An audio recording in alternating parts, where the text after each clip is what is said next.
वालेकुम। ये वीडियो हमारे पोलिंग एजेंट्स के लिए है।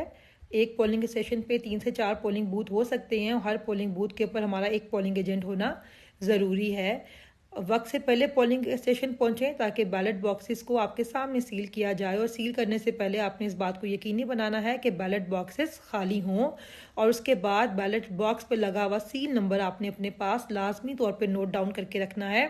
आपके पास वोटर लिस्ट का होना ज़रूरी है ताकि जब प्रिजाइडिंग किसी शख्स का नाम अनाउंस करे तो फौरी तौर पे आपने उस वोटर का नाम अपनी वोटर लिस्ट से काट देना है, ताकि वही शख्स दोबारा या किसी और का वोट कास्ट करने के लिए ना आ सके। अगर आपको लगे कि ऐसा हो रहा है तो आपने उसके वोट को फौरी तौर पर चैलेंज करना है।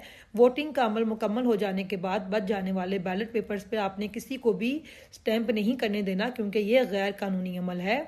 और जिस वक्त काउंटिंग का अमल स्टार्ट होगा सबसे पहले आपने बैलेट बॉक्स पे लगा हुआ सील नंबर अपने पास नोट करदा सील नंबर के साथ मैच करना है। अगर नंबर मैच नहीं होगा तो आपने उसको चैलेंज करना है और काउंटिंग का अमल नहीं होने देना।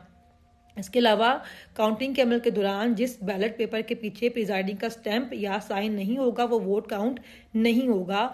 गिनती का अमल मुकम्मल हो जाने के बाद आपने अपने पास जो वोटर लिस्ट होगी, इसमें जो वोटर की तादाद होगी, उसको बैलेट बॉक्स से निकलने वाले बैलेट पेपर के साथ टैली करना है। अगर नंबर मैच नहीं करते तो मतलब ये है कि जाली वोट डले हैं, आपने उसको चैलेंज करना है।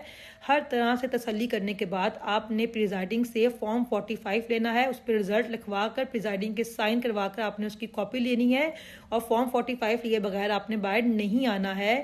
अगर काउंटिंग के अमल से पहले कोई आपको फॉर्म 45 देने की कोशिश करे तो आपने वो एक्सेप्ट नहीं करना है। आपने अपने सामने रिजल्ट को प्लास्टिक की थैलियों में पैक करवाना है, और उसका सील नंबर भी अगर हो तो आपने वो भी नोट करना है। जैसे इमरान खान ने कहा है कि इन्होंने सिस्टम हैक कर लिए हैं, तो फॉर्म 45 हमारे लिए बहुत अहम है।